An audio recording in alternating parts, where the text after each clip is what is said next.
Più di un mese fa la perquisizione della Guardia di Finanza nella sede di Rete Veneta a Bassano del Grappa e la misura interdittiva per l'ingegner Giovanni Giannakopoulos. Ora però il Tribunale del riesame ha completamente ribaltato la decisione.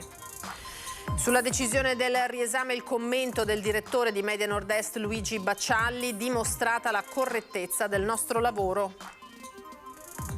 Bullismo shock nel Trevigiano. Dopo il racconto della madre ai nostri microfoni, presentata la denuncia dai carabinieri contro i presunti aguzzini, tutti coetanei. Tra le ipotesi di istigazione al suicidio, il ragazzino resta a casa da scuola, non si sente protetto. Nuovo video di borseggiatrici in azione oggi a Venezia, mentre le due malviventi di ieri sono state prese ma le rilasciano subito, racconta il cittadino che avevano aggredito. Turni massacranti a poco più di 3 euro l'ora in condizioni igieniche pessime, nessun riposo né ferie, costretti a vivere in roulotte senza riscaldamento. L'inferno dei cittadini pakistani in 4 laboratori calzaturieri dell'Asolano, 5 cinesi arrestati. Spinea sotto shock per la morte di un bimbo di appena 8 anni, stroncato da un'ischemia dopo 2 giorni di ricovero ospedaliero. Da Roberta, uccisa nel 2010, alle 2 vittime in 2 mesi che hanno recentemente insanguinato proprio Spinea, in città un 25 novembre carico di dolore. Domani pomeriggio un corteo per ricordarle tutte e 3. Buonasera, ben ritrovati, edizione regionale dei telegiornali di Antenna 3 e dunque poco più di un mese fa la perquisizione da parte della Guardia di Finanza nella sede di Rete Veneta a Bassano del Grappa e la misura interdittiva nei confronti dell'ingegner Giovanni Giannakopoulos. Ora però il Tribunale del riesame ha completamente ribaltato la decisione. Il Tribunale del riesame di Venezia ha revocato oggi la misura interdittiva del divieto di esercitare attività di impresa applicata dal giudice per le indagini preliminari lo scorso 11 ottobre nei confronti dell'ingegner Giovanni Giannakopoulos, difeso dall'avvocato Maurizio Paniz. L'impianto accusatorio contro l'ingegner Giannakopoulos è stato totalmente scardinato e nessuna diffamazione è stata riscontrata nei servizi sulla ULSS 7 mandati in onda su Rete Veneta. L'11 ottobre scorso uomini della finanza si erano presentati nella sede di Bassano su ordine della Procura di Vicenza. Tra 10 giorni saranno rese note le motivazioni del provvedimento di revoca.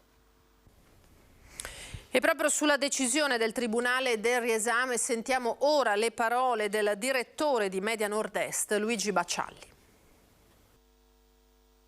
Come avevamo previsto, le accuse infamanti contro l'ingegner Giovanni Giannakopoulos si sono sciolte come neve al sole. Tutto l'impianto accusatorio è stato scardinato dall'avvocato Maurizio Paniz, che difende il nostro azionista di maggioranza. Un mese di fango, di accuse gravissime come quella di minacce mai fatte, mai dimostrate, di accuse anche alla redazione di avere pubblicato servizi diffamatori nei confronti del direttore generale Carlo Bramezza e dell'ULSS 7. Tutto questo è diventato una bolla di sapone, però oltre un mese di fango, di giornali che hanno attaccato il nostro gruppo, che hanno dipinto l'ingegner Giannakopoulos come qualcuno che addirittura ordinava, dava ordini, aveva pieni poteri, non essendo poi neanche l'editore, perché l'editore è il figlio, l'ingegner Filippo. Un mese di fango nel ventilatore nei confronti di un uomo che ha sempre condotto battaglie per migliorare la sanità, per aiutare le persone bisognose, che ha inventato la trasmissione Schiacciati, i Veneti schiacciati dalla crisi, che ha raccolto fondi per aiutare i bambini che avevano problemi e dovevano essere sottoposti a interventi chirurgici. Questo è il sistema Giannakopoulos di cui hanno parlato giornali e televisioni concorrenti, rimestando nel torbido, approfittando di questa situazione per accusarci di chissà quali nefandezze. Si è tutta sciolta come neve al sole questa vicenda. E vorrei ricordare l'articolo 21 della Costituzione, che dovrebbe garantire libertà di espressione, il pluralismo, libertà di stampa. Si parla tanto spesso a vanvera di questi valori e bisogna dimostrarli con i fatti. Noi siamo stati cacciati da una conferenza stampa. Che cosa avremmo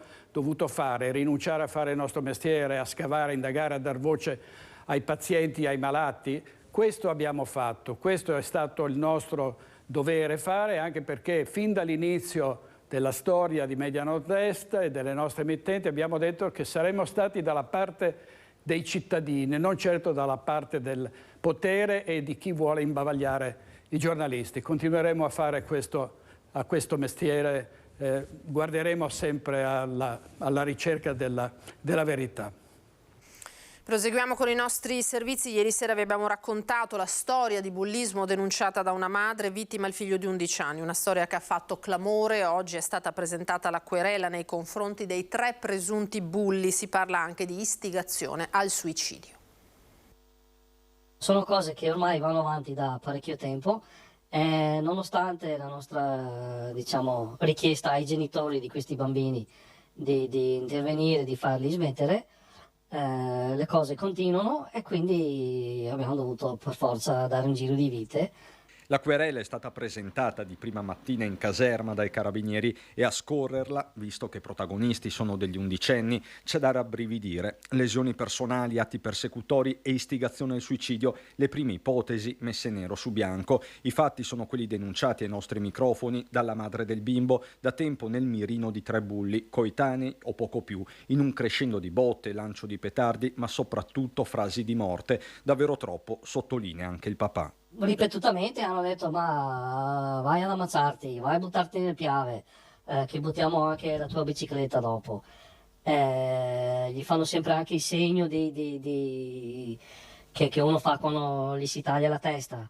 Il bambino, aveva raccontato la mamma, dorme male, si rosicchia le unghie, in un caso ha fatto la pipì a letto, ma ci sono anche altri segnali di forte disagio, colti dal padre. Mi sembrava strano che da un mesetto a sta parte ha iniziato a chiedermi di portarlo a scuola la mattina, oppure se poteva andare in bicicletta piuttosto che in autobus. I bulli in paese sarebbero noti, adesso bisogna capire come si muoverà l'arma nei loro confronti e delle rispettive famiglie. C'è da verificare ogni accusa, ma se la risposta dei carabinieri è stata pronta, affermano i genitori del ragazzino, molto meno lo è stata quella della scuola, frequentata dal figlio e dai suoi presunti aguzzini. Il colloquio, anch'esso avvenuto in mattinata con la preside e altre collaboratrici, non ha avuto un buon esito, sia nei toni che nella sostanza.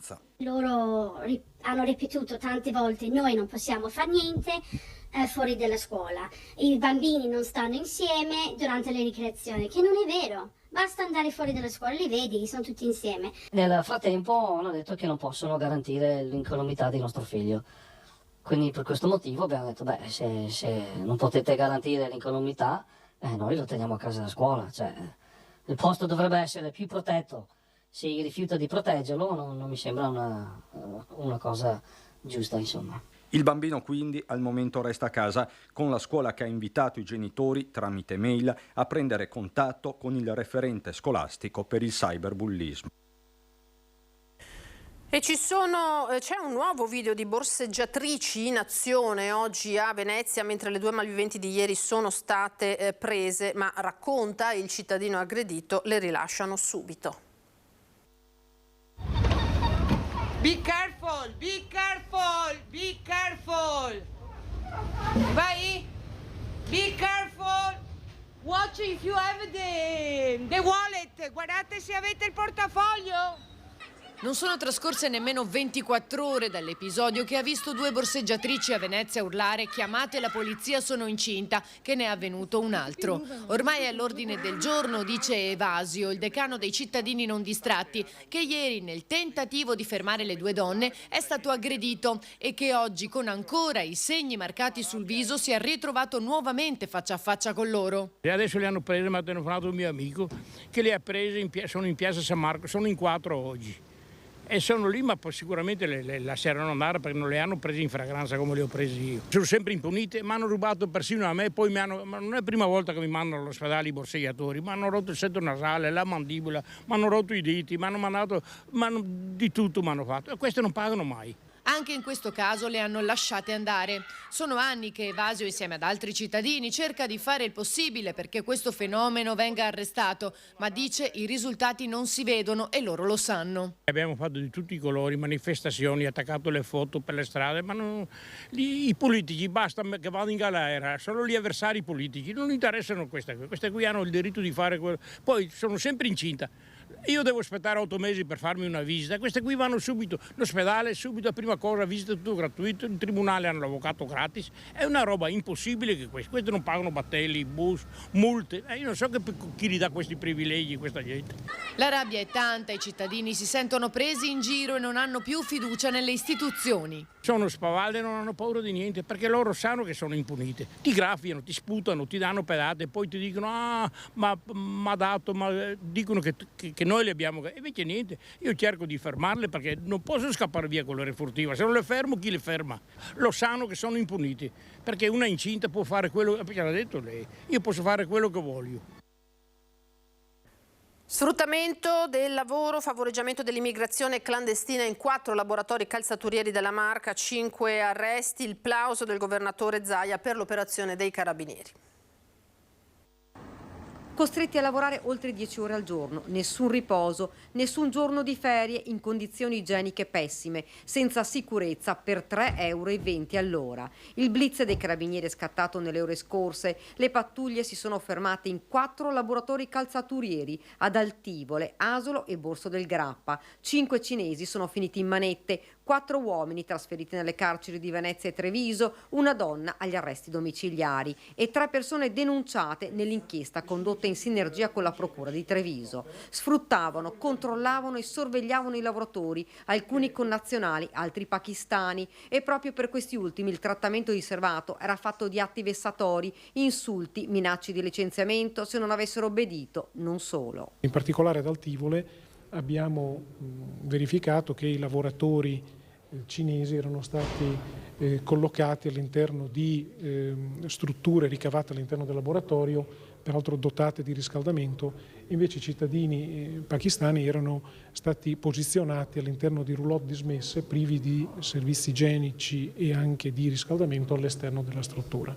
Al freddo mangiavano poco gli avanzi, giorno dopo giorno. Per i cinesi veniva riservato un occhio di riguardo rispetto ai pakistani sfruttati e fatti vivere in maniera disumana. 11 di loro sono stati sistemati in strutture protette. Sono stati collocati in strutture di accoglienza e nei loro confronti verrà avviato appunto grazie alla collaborazione che hanno dimostrato, un percorso di tutela e di protezione. Tutte le attività sono state sospese, tutte legate dallo stesso filo, sfruttamento e favoreggiamento dell'immigrazione clandestina. Combinate in totali sanzioni per 125.944 € e 376.394 € di ammende. Tragedia a Spinea, dove un bimbo di appena 8 anni è morto dopo 2 giorni di ricovero ospedaliero in seguito a un'improvvisa ischemia cerebrale. Le parole di cordoglio del sindaco. È morto a soli 8 anni il piccolo Mehdi per una improvvisa ischemia cerebrale, le cui cause sono ora al vaglio degli inquirenti. Residente a Spinea, il malore domenica mentre era a casa, quindi la corsa in ospedale a Dolo con il trasferimento d'urgenza in pediatria a Vicenza, dove martedì il suo cuoricino ha smesso di battere. Spinea e la sua comunità sono decisamente provate, non di meno assolutamente io che la rappresento. È una serie di vicende tragiche che ci hanno accompagnato in queste giornate. Mehdi frequentava la terza alla primaria Nievo di Spinea. I genitori dei suoi compagni di classe stanno organizzando una raccolta fondi di crowdfunding per permettere alla famiglia, qualora lo decidesse, di poter rimpatriare la salma del piccolo nella terra d'origine, in Macedonia. E domani pomeriggio, proprio a Spinea, la posa di una nuova panchina rossa e il corteo contro la violenza sulle donne per commemorare le 3 vittime di femminicidio, ben 2 in questi ultimi 2 mesi.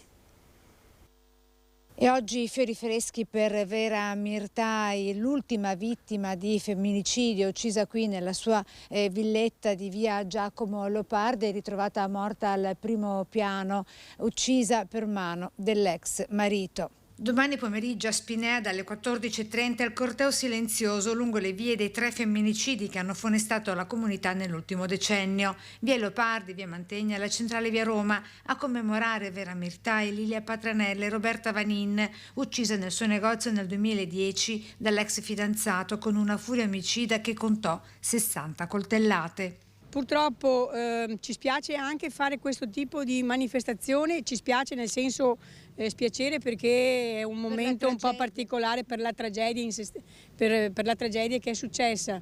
Spinea sta diventando un po' famosa per questo, ma speriamo che non ne succedano più. E sempre oggi diversi panifici e le pasticcerie della città, che insieme a molti comuni del Milanese hanno aderito all'iniziativa a sostegno del centro antiviolenza Sonia di Noale con la pastina solidale. E chi vuole fare un'offerta a piacere fa un'offerta, questo pasticcino che abbiamo fatto noi in occasione proprio di questa giornata. Giornata contro il cosiddetto amore sbagliato, che amore non è se non manipolazione e peggio una rabbia che può pericolosamente degenerare. Nasce dalla pazzia, quindi non si può neanche giustificare chi fa violenza. Il 25 novembre credo che sia una data che deve essere sempre impressa nella testa delle donne e degli uomini soprattutto. E non dimenticare neanche gli altri giorni, però.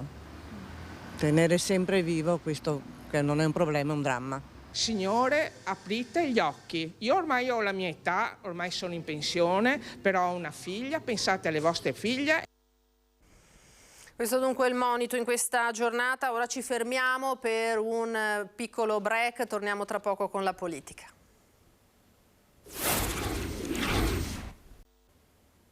Di nuovo in diretta, edizione regionale dei telegiornali di Antenna 3. Allora la politica. C'è stato un nuovo incontro in mattinata a Treviso tra Carlo Calenda, leader di Azione, e il sindaco, il leghista Mario Conte. Treviso, laboratorio politico di un'alleanza inedita in vista delle amministrative, con un terzo incomodo però, Fratelli d'Italia. Ragioneremo concretamente sulla valutazione che c'è del lavoro fatto del sindaco, le possibilità alternative e poi prenderemo una decisione. Ci sarà un incontro tra di voi oppure? Non lo so, io spero di sì.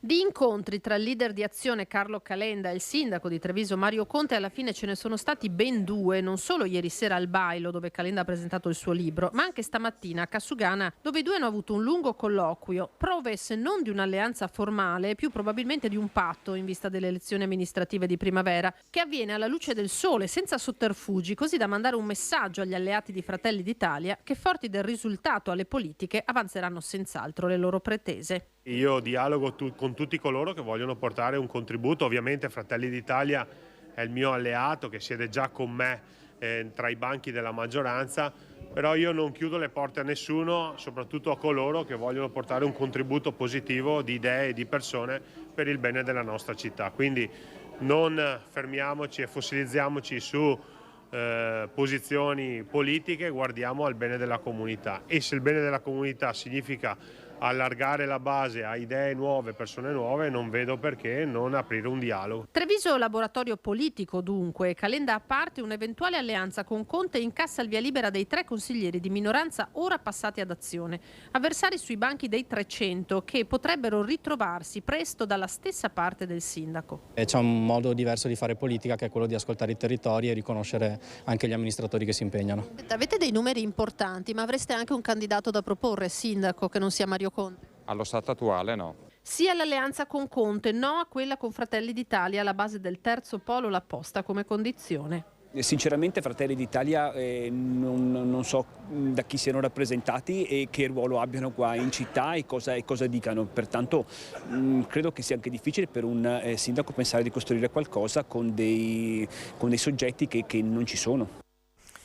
Ora nel Bellunese non basterà lo stanziamento della Regione a cambiare il destino, che sembra ormai segnato, per l'Istituto Pio XII di Misurina. Abbiamo mandato una lettera al Papa, abbiamo scritto alla Meloni, abbiamo scritto lettere su lettere, ma nessuna risposta. Marisa Maiuolo assieme ad un gruppo di una 60ina di mamme stanno percorrendo tutte le strade, per ora inutilmente, se è vero come è vero che l'Opera Diocesana di Parma, conti alla mano, ha deciso di chiudere il centro d'eccellenza per la cura dell'asma a Misurina. La data fissata è quella del prossimo 31 dicembre, stavolta a pesare un mix di fattori, compreso il caro energia. Non basteranno perciò il contributo regionale di quasi 1.300.000 euro e neppure l'adeguamento delle tariffe. La Regione, afferma l'assessora regionale alla sanità Manuela Lanzarin, non si è mai tirata indietro. Le azioni a favore del Pio XII sono state condivise sia in Commissione Nazionale Salute che alla Conferenza Stato-Regioni. C'è una difficoltà oggettiva, spiega Lanzarin, anche se grazie al nostro tavolo sempre aperto abbiamo integrato l'accesso alla struttura con altre patologie. Tuttavia sono le cure per i problemi respiratori gravi che hanno reso il centro un'eccellenza a livello europeo. Ci sono tanti bambini che vengono qua. È stato detto che da gennaio ad agosto c'è stato un solo ricovero, cosa non veritiera, in quanto io ero qua ad aprile col mio bambino e c'erano sia bambini con non accompagnati e sia 2 mamme con i loro bambini. Quindi non eravamo certamente 60, ma neanche un solo caso. Marisa vive a Chioggia, è madre di un bambino di 7 anni che da 3 soffre per una grave forma d'asma polmonare. Per il suo piccolo, così come per tutti i bambini costretti a vivere attaccati all'ossigeno, le cure offerte dal Pio XII sono salvavita. E da quando io sono venuta qua, mio figlio, non dico che non fa più le crisi, però lui riesce a avere una vita normale, perché la sua malattia non si vede. L'asma non si vede. Frattanto si rincorrono notizie di manifestazioni di interesse da parte di privati pronti a rilevare il centro. La conferma arriva da Parma e potrebbe essere dirimente per il futuro del Pio XII. Cambiamo tema. Inaugurata oggi a Noventa di Piave l'area archeologica di San Mauro. Presto un calendario di visite guidate e incontri pubblici.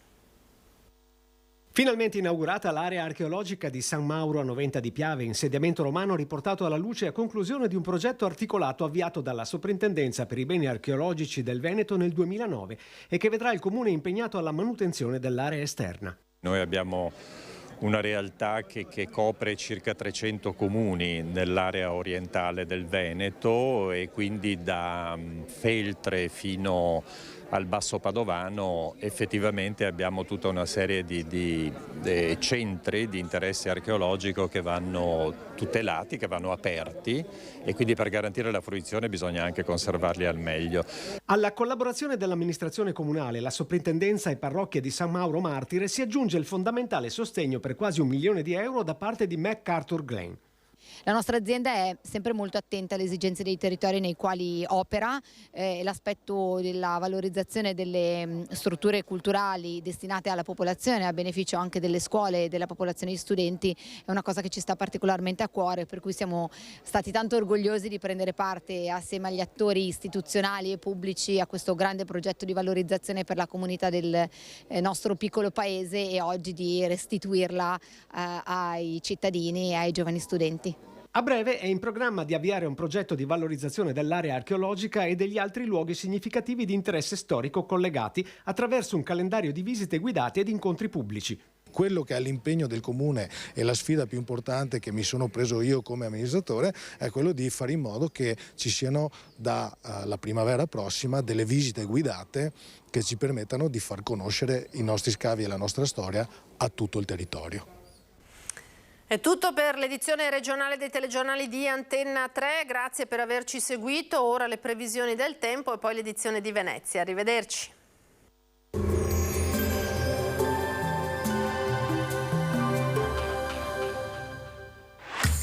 Non ammirare Vittorio Veneto, ma vieni a viverla.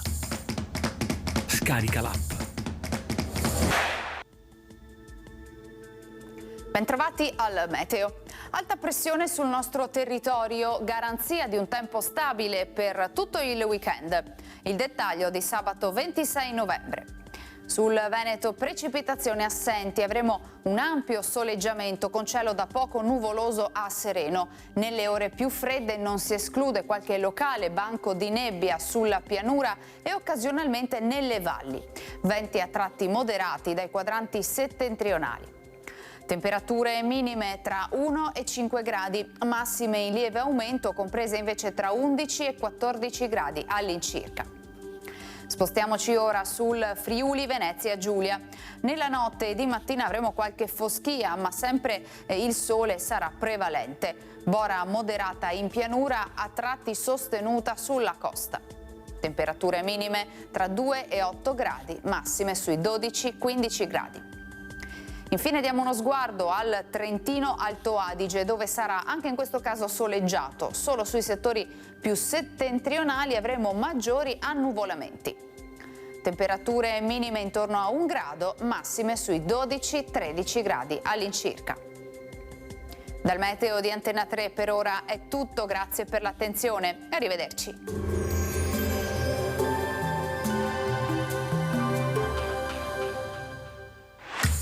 Non ammirare Vittorio Veneto, ma vieni a viverla.